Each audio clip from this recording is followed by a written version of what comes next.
Buenas noches, iglesia, por doquiera ustedes están. Una vez más, mil gracias por acompañarnos hoy, lunes 2 de mayo, año 2022. Agradecidos con nuestro Señor por su protección y deseosos de que estudiemos juntos la Biblia. Si están en el quehacer de la casa, no veo problema que sigan, no es punto de honor que estén en la pantalla siguiéndonos. Yo sugiero que basta con que me escuchen y que puedan, mejor aún, abrir su Biblia y poder cotejar lo que ahora estamos estudiando. Por favor, acompáñenme a orar y a pedir la guía del Señor. Padre, te agradecemos por ser bueno con nosotros, por tu protección, por tu misericordia. Y ahora que vamos a estudiar tu palabra, rogamos que la gracia de tu Espíritu nos abrace para ser instruidos y que dicha instrucción pueda traducirse en el diario vivir. Señor, gracias en Cristo Jesús. Oramos. Amén. Bueno, estamos empezando la primera carta a los Corintios. Vamos al capítulo 1 y al capítulo 2. Jenny, ¿vas a poder ir haciendo las preguntas? Sí. Adelante. Averigüe un poco quién fue este Sóstenes. Debo empezar por recordarles que debemos tener cuidado con el español. Sóstenes sin acento es sostenes. Y sostenes es sinónimo de brasier. Si ustedes buscan en el diccionario la palabra sin acento, estarán totalmente extraviados. Con acento, pues encontrarán que se trataba de un personaje jefe de una sinagoga en Corinto. Todo apunta a que este Sóstenes fue vapuleado, fue lastimado por su apoyo a Pablo y que en honor a eso pues se volcaron en su contra.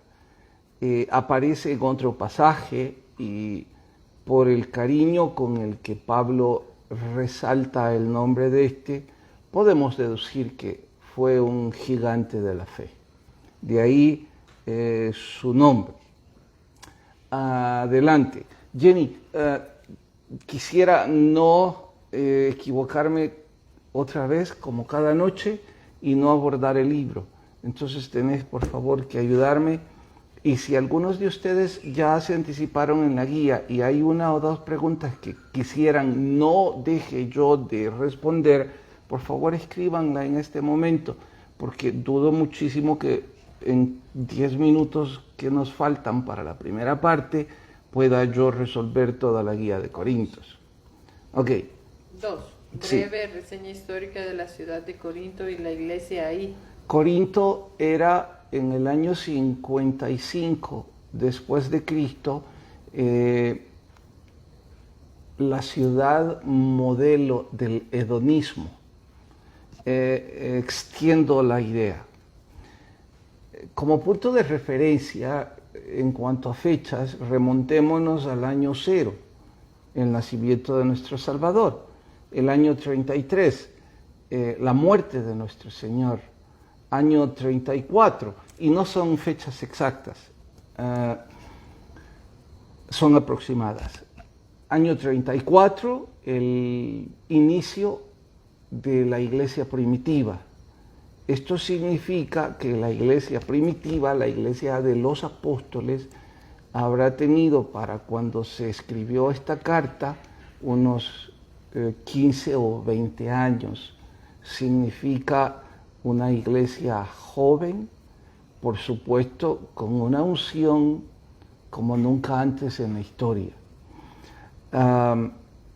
Allí en Corinto, era una ciudad cosmopolita, portuaria y a la vez cuna del placer, la sensualidad y la inmoralidad. De hecho, se lee en los libros de historia que corintear era la expresión usada para depravarse. Es decir, vamos a corintear, vamos a ir en busca del placer y del desenfreno. Llamo hedonismo como modelo filosófico en donde a través del placer se encontraría la felicidad. Pablo, de hecho, lo recomendó este modelo filosófico en forma sarcástica, porque Pablo dijo, bueno, mire, si la resurrección no es cierta, entonces comamos y bebamos porque mañana vamos a morir. Es decir, no refrenemos nuestros apetitos carnales, porque de todos modos esta vida no es trascendente. Si mañana morimos, aprovechemos las horas que nos restan e intentemos desenfrenar al máximo todo tipo de placer. Eso era Corinto. Si quisiera contextualizarlo y cometer el abuso de hoy por hoy sugerir una ciudad parecida, pues tendría que decir que hay algunas que se acercan. Las Vegas sería una, sin duda. Probablemente Ámsterdam. Sin duda Río de Janeiro. Y otras más. Conste que de las tres que mencioné, apenas conozco un poco de Las Vegas. Perdonen.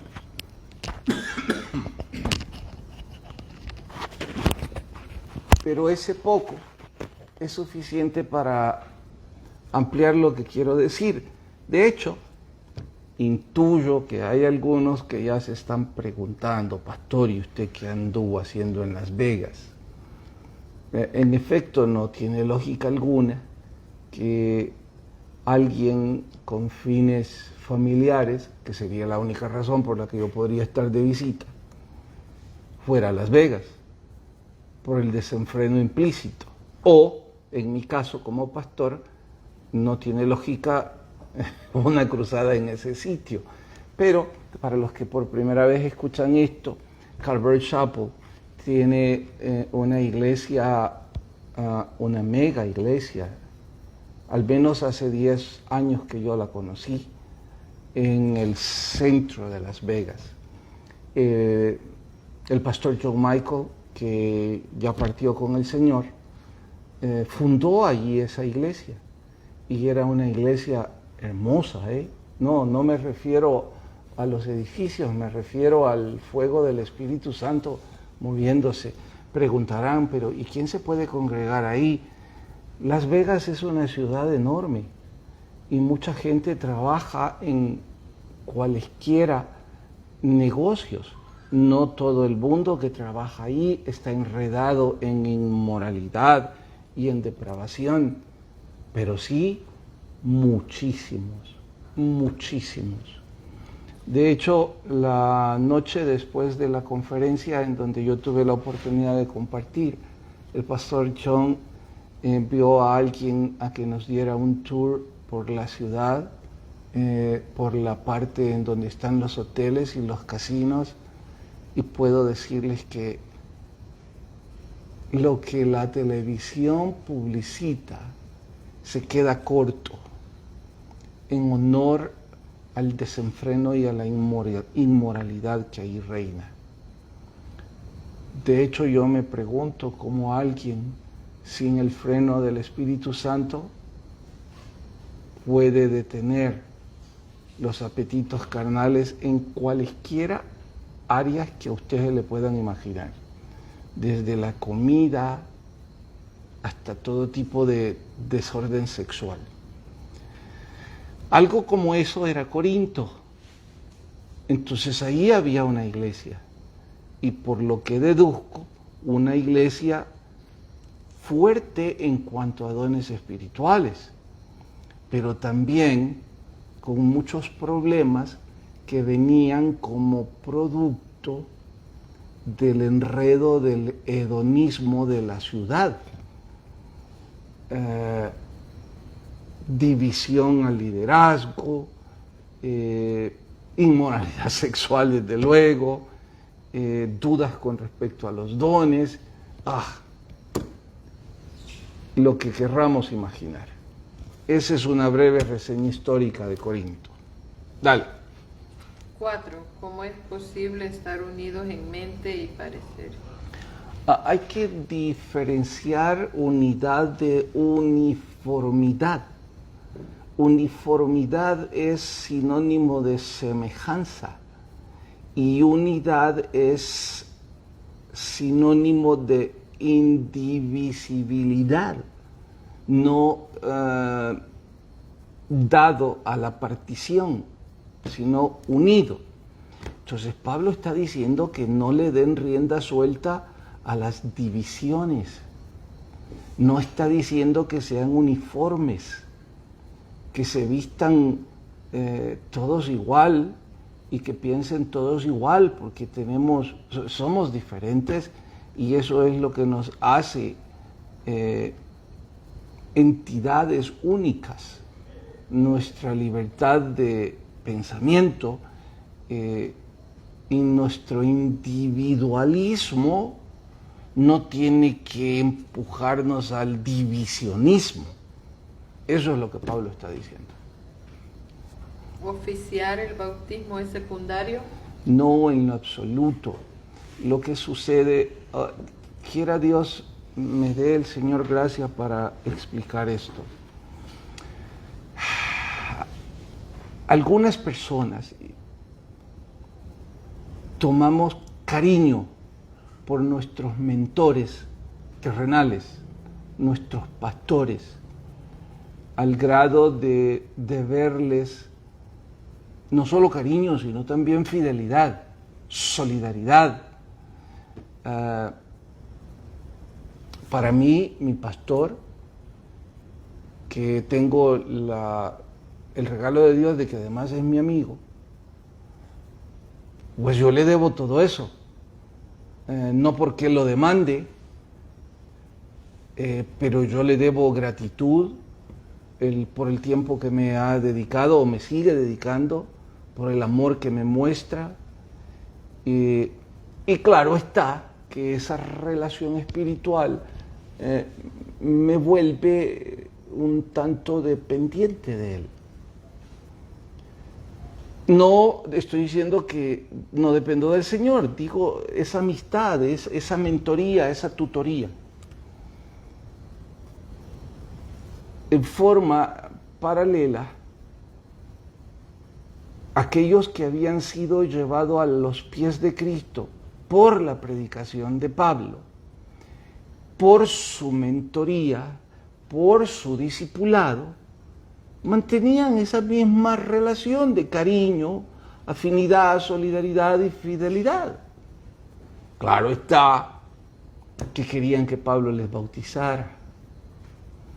Pablo en algunas circunstancias se abstuvo, no porque el bautismo fuera secundario o porque él no tuviera amor por estos discípulos o estos estudiantes al ministerio, se abstiene para mostrarles que es importante no tener dependencia espiritual directa del líder terrenal, que es únicamente una relación de mentoría y que no importa quién nos bautiza o quién nos llevó a los pies de Cristo, porque finalmente quien hizo eso fue el Espíritu Santo.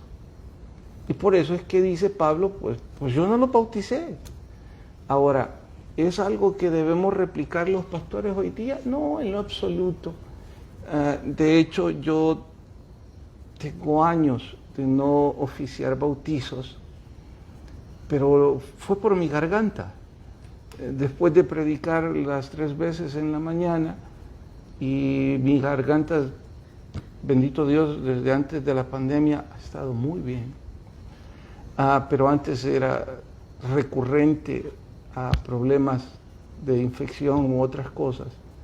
Entonces el otorrino me recomendó, no, usted no debe ir al bautizo después de predicar porque su garganta con los cambios de temperatura se va a colapsar.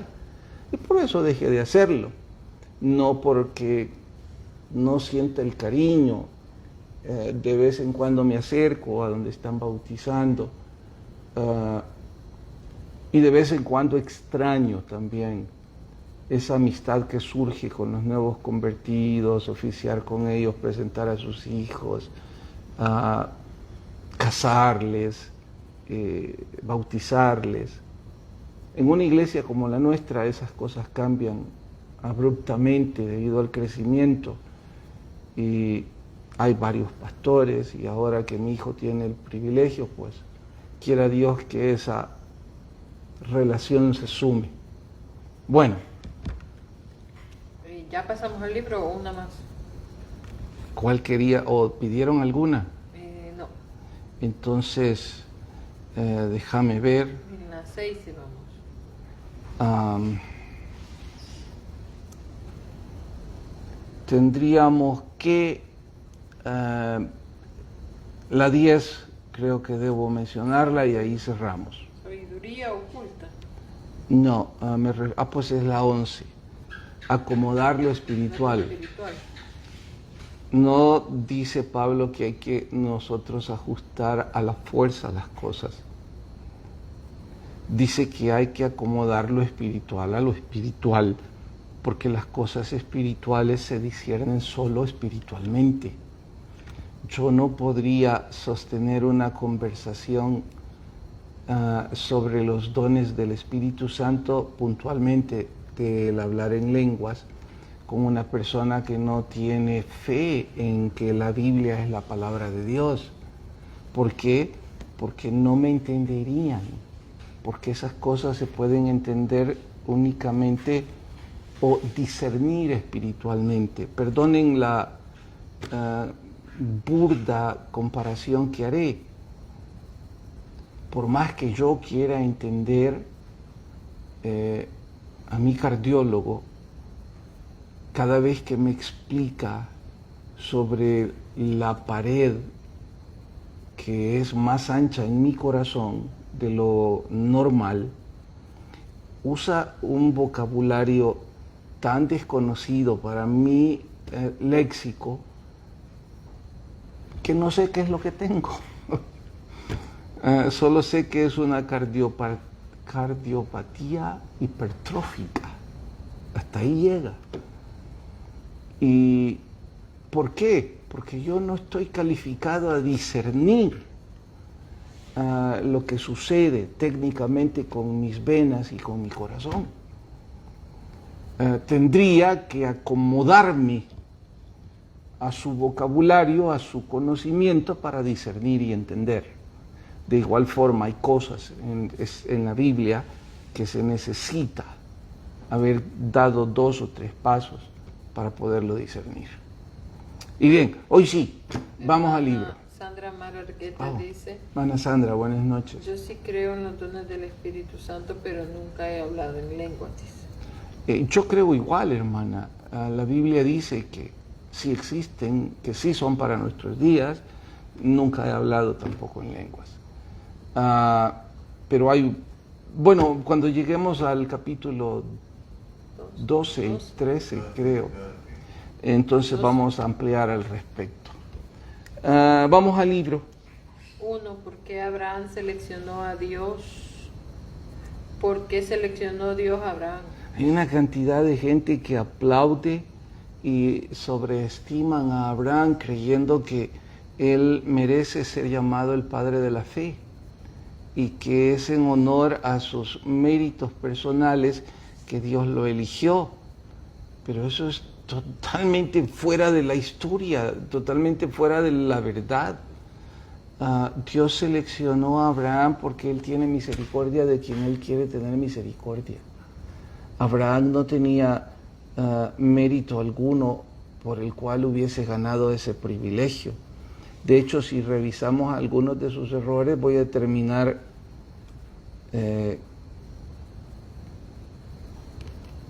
haciéndome ver como alguien que lo acusa y que estoy en desacuerdo de que él haya sido el recipiente de tan grande gracia. Ese es el punto. La gracia es un regalo inmerecido. Abraham no lo merecía. Dios lo seleccionó porque Él tiene misericordia de quien Él quiere tener misericordia. Eso no le resta a Abraham méritos. Eso no resta de que debemos admirarlo, pero tampoco grita que Él ganó el derecho. Y extiendo eso porque eso es en forma extensiva hacia todos. Hay una cantidad de gente testaruda en el Evangelio que siempre se están atribuyendo a ser mejores que otros y que por ello son recipientes de mayor bendición. ¡Qué absurdo! Creo que es Spurgeon el que dijo que hay que tener cuidado con la gracia porque hay dos grandes riesgos con ella. Una es el vicio de inhabilitarla por el legalismo. Y el otro gran error es inutilizarla por culpa del libertinaje. Es decir, la gracia no la merecemos, es de gracia, pero eso no nos da la puerta abierta para el libertinaje. Debemos cuidarla. Y de ahí que hay que dejar en claro que no merecemos tan grande gracia, pero debemos cuidarla. Bien, que sí. ¿La conquista un juicio de Dios?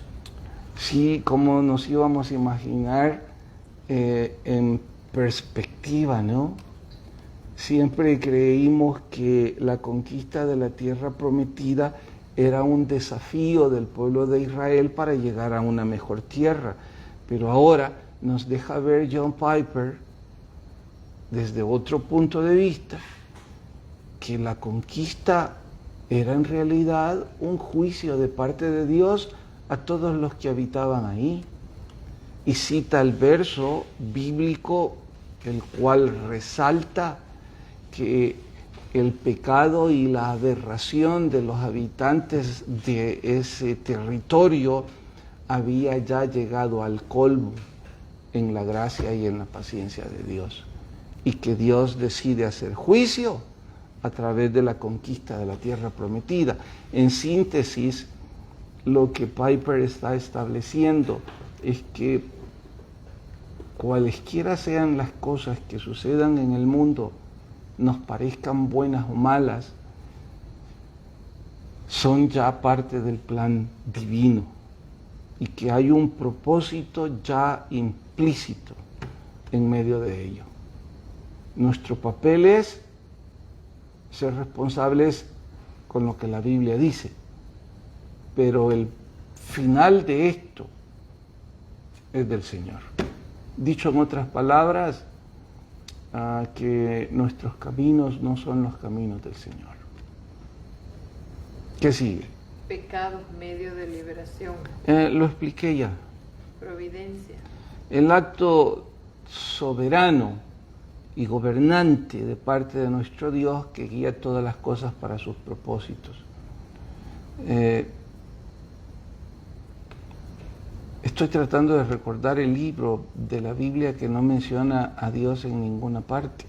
Esther. Esther, no puede ser Esther. Esther. ¿Seguros? Sí. Bueno, Jenny y Leo, y menciono sus nombres para que los apedreen a ellos si se equivocan. Pero hay un libro en el Antiguo Testamento que no menciona la palabra Dios. Entonces, en teología se acostumbra a decir que es el único libro que no menciona la palabra Dios, pero obviamente está la providencia implícita en cada verso. Entonces Dios está en cada esquina. ¿Lo encontraste? No. Mira, Bueno, Esther, sí es Esther, ya lo comprobó Jenny en Google. Bien, perdón. es que no ibas a decir que tú. No, sí, yo siempre me disculpo cuando me equivoco. No sucede a menudo. Estoy bromeando, estoy bromeando. Siga. Que me quede... Ven, por estarme molestando, No, perdió es que la... están poniendo aquí el ¿Qué hermano va? Miguel Rosa, puso Esther, y la hermana Emma Segura puso Esther también. Por estarme molestando, perdió el orden del programa. ¿Qué tenía que suceder para que el pueblo terminara en Egipto? Bueno, la providencia de Dios, bueno, es que hasta redundante parece, la única providencia viene, la fuente es divina, pero en fin, el destino es que debían llegar a Egipto por la hambruna, o sea, Dios los iba a salvar por la hambruna que se avecinaba. Pero ¿qué tenía que suceder para que llegaran a este Egipto? Bueno, toda la tragedia que sufrió José. Eso significa que aún las cosas malas, muchas veces Dios las permite para protegernos y encaminarnos a nuestro bien. El Nuevo Testamento dice que todas las cosas ayudan a bien a los que amamos al Señor conforme a sus propósitos. No estoy invocando cosas malas que pasen en nuestra vida, pero si vienen, seguramente el Señor tiene un propósito en medio de todo esto. Oro que usted no esté pasándolas, pero si las está pasando, aún si no le consuela escuchar que Dios tiene un propósito, recuérdelo de forma matemática. Ya hay un plan para todo esto. Y el tiempo ha terminado. ¿Había algo extra ahí? Hermana Sandra Mar también dice que también cantar de los cantares. ¿Qué sucede con Que cantar? no menciona la palabra de Dios. Oh, sí, cantar sí. ¿O no? No, solo es Me Esther. acuerdo que Esther Solo es dijiste Esther. una vez. Sí, estoy tratando de recordar los 2 o 3 poemas en donde en cantar sí se menciona, hermana. Pero ya no me da la cabeza. Es que ya se acabó el tiempo. El que tiene oídos, oiga lo que el Espíritu dice a las iglesias. Gracias por acompañarnos. Pasen feliz noche. Lean la Biblia todos los días. Adiós.